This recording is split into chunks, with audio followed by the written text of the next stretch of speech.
Hello, my name is Ray. I'm going to show you today how to create use banana plugs to connect your Brennan B2 or B3 to your stereo speakers.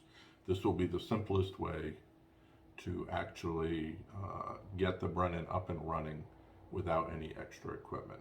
You basically need speaker wire, banana plugs, and I'll show you what they are in a minute, and your speakers. Okay. Banana plugs are very simple. These are 4mm banana plugs. They basically will plug right in to the back on the Brennan jacks with this. Recommend that you buy some that are plastic.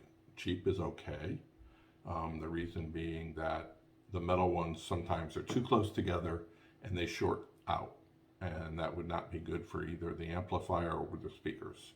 So get a good pair. If you do get metal ones, put a piece of electrical tape between them, something to insulate so they don't touch. Okay, so what are they made of? Basically, there's an outer shell, there's a set screw, and there's the actual connector. If I take one apart, I have a very small screw, I have a plastic sleeve, and I have the actual metal conductor. The way the metal conductor works in this case is that when you put the screw back in, it will clamp onto the wire and make a firm connection. The wire will go in the end. It's actually very shallow. Generally recommended that you use 16 or 14 gauge stranded wire. In this case, I have 14 gauge stranded wire. What I've done, and I'll show you how I did it in a moment, is basically taken the ends and folded them onto themselves. Not much, 1/4 of an inch, a few millimeters if you're using the metric system. So by the way, 14 gauge, according to my trusty cutters here, is 1.6 millimeters. Okay, so the first thing to do is prepare the wire. To prepare the wire, basically you're going to strip back some small amount, whatever you're comfortable with. They don't need to be very far because they're only going to be split a short distance when they're plugged into the Brennan. So what you don't want to do is have wire that shows bare metal. So in this case, all I'm going to do is I'm going to cut that bare metal so that it's on the end.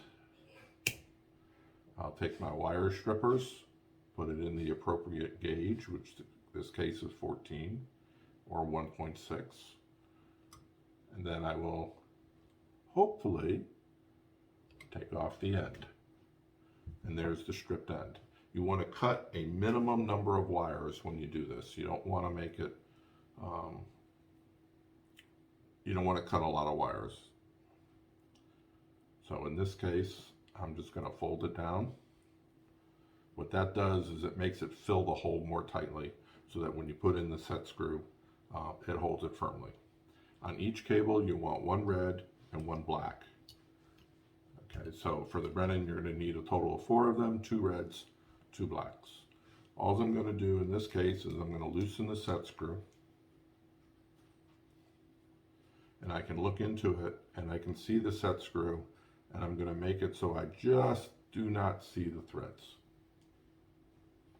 I'm going to insert that wire into it as firmly as possible. I'm basically applying pressure with my thumb and index finger, pushing it back. Then I will use the set screw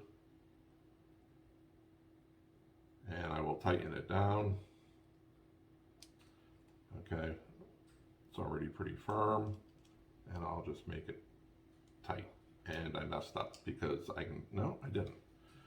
So that's your connector.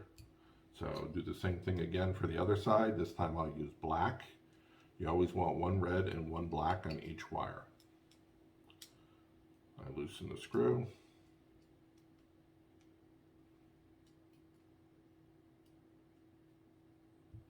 Okay, I don't see the threads anymore. And I will insert it as tightly as I can and tighten the screw.